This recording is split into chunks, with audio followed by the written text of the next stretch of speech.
Good morning, everyone. This is Spirit of Liberty 1775, an update for you guys. This is a news article that I stumbled across after doing some research on the Colorado gun control bill that was submitted not too long ago. And finally, the Colorado governor, after the Colorado legislature passed the bill, he is going to sign the controls into law. Denver, Colorado Governor Gov Hickenlooper will sign legislation Wednesday that sets limits on ammunition magazines and expands background checks for firearms, marking a Democratic victory in a state where gun ownership is a treasured right. And the Second Amendment debate has played out in the wake of two mass shootings.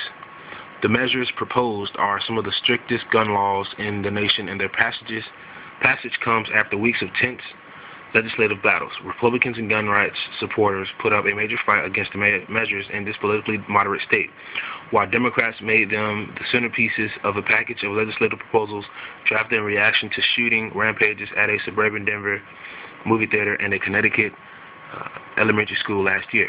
I think it will make it more difficult for people to get guns who shouldn't have them, and that's really the goal, said Democratic Representative Beth McCann on the expanded background checks. Magazine limits would reduce gun violence and have an impact during mass shootings because they would force gunmen to reload more times, she said. It's an interruption in the spraying of bullets.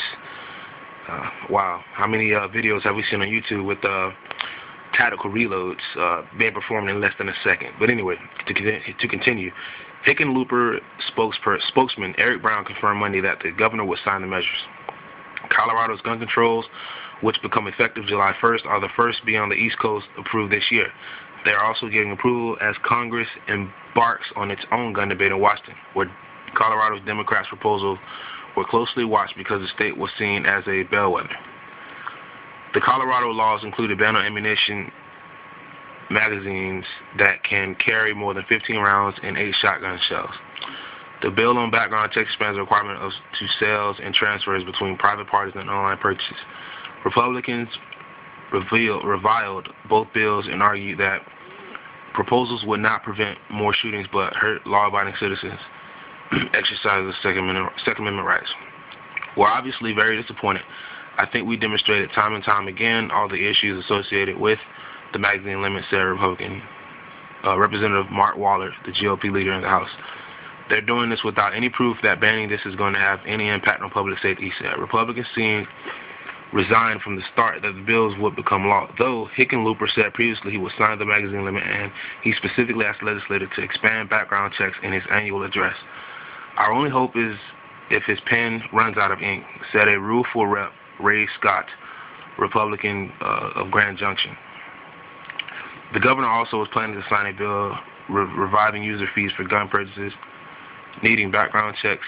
Colorado charged $10 background check fees more than a decade ago, but the fees were dropped. Colorado Bureau of Investigation currently picks up the tab, checking prospective gun owners.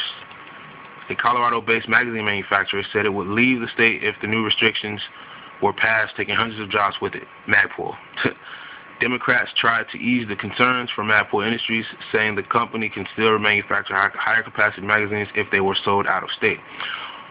Of course, this seems to be a direct hypocrisy because they're telling the individuals within the state that they can't own magazines that hold more than 15 rounds, but the company that were selling them can continue to sell them as long as they're out of state to maintain the revenue generated by that company. Because as you all know, Magpul is a very large player in the firearms arena. To continue, Waller blasted Democrats on that amendment, saying it was hypocritical because they are telling the company you can sell magazines at any other place where any of these tragic shootings have happened.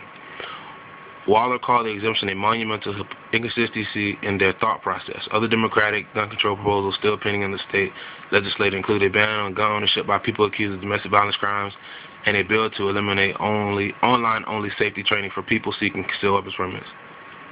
Wow, they do that? Anyway. 2 more Democratic gun control bills were withdrawn when they appeared to lack support for passage.